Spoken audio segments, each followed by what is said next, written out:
got my guitar back today from Baxendale Guitars. I've had this guitars since in the late 70s, early 80s. The bridge had broken, it was completely unplayable, and it sat in my garage for 7 years or more till I pulled it out and tried to glue the bridge together, glued it together. It sounded amazing, and so I took it to a luthier and actually had him put a bridge on it and played it for many years, and then had Baxendale about, I don't know, 4 or 5 years ago put a new set of frets on this thing, and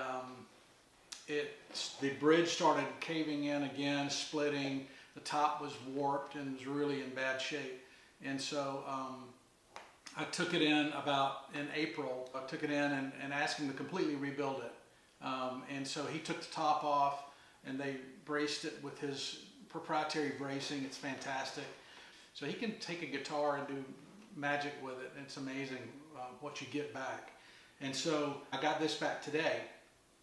And the thing is, this guitar was pretty special to me for a couple of reasons. And one of the big reasons was that back in the late 80s, probably 88, 89, 30 years ago, I was at Blackburn Park at the Dahlonega Bluegrass Festival with my family, and Doc Watson was there playing with Jack Lawrence, and sitting on the back porch, and I took him the guitar to autograph it, and he autographed it, and there was an autograph of Doc Watson on this guitar for all these years. And during this rebuild process, it was wiped away, so it's gone.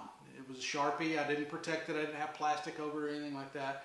And Scott Baxendale said he would try to protect it, but for whatever reason, it's gone.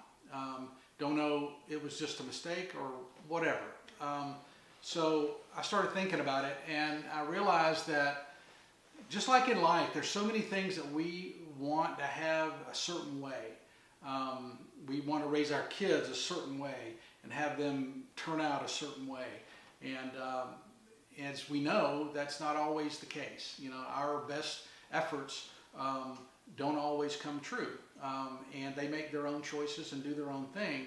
And I thought about this guitar that way, in that it's no longer what I wanted it to be, which is this memory to Doc Watson. That's gone, and my kids had made some choices that I wasn't at all good with, and however, they made their way back, and just like God does, He rebuilds us, and all of our kids, just like this guitar, are still made for something beautiful. And this guitar was made to make music. The signature would have been nice, but it plays today is the way it was designed to play. And my kids, and my daughter in particular, who really struggled with drugs for many years, is just making beautiful music in life right now. She's got a daughter, a great husband, a great life. It's amazing what God can do and how He restores us. Kind of like this guitar, you know. I handed this over to the master to be worked on, and he, in his infinite knowledge of this instrument, rebuilt this thing to a state that is new. And it's different than what I sent in, because that signature is gone, but it's still intended to make beautiful music, and it does. And just like our kids, when they go astray, we're heartbroken, and it hurts, and it's painful to watch. But when we turn our kids over and our lives over to God to be remanufactured and remade, He's faithful to do that, always is. And we always wind up with something better than we kind of went in there with, right? It's a beautiful thing. So that's kind of how I'm going to think about this guitar from now on. That old guitar, I grieve it being gone. You know, I mean, that signature was a big deal. It brought a lot of joy, a lot of questions. People would come up and go, "Who is Doc Watson?" And I would have the opportunity to explain to them who he is and who he was, and he's gone now. But it was great. I would encourage people to go listen to his music, And then there would be fans that would see it and go, wow, that's awesome. You know, Doc Watson, I love him and his music and that. So, but that's gone now. And so I can't dwell on that. I'll grieve it and I'll always miss it. And there'll always be great thoughts about that. And just like our kids, there's so many great memories early on when things were great and they hadn't gone off the chain, hadn't gone off the track yet.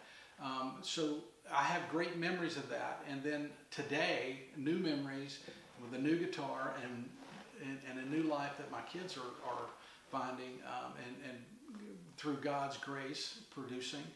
It's wonderful. So anyway, that's kind of a neat story. And I'm going to think about this because the old guitar was called Lazarus because it was literally raised from the dead. And so this one, I'm not sure what I'm going to name it yet. Redemption, maybe? So, because the maker, the creator has done his work with this thing and it sounds fantastic. And it's going to make beautiful music that I hope will please the Lord. So let me just play a little bit. So.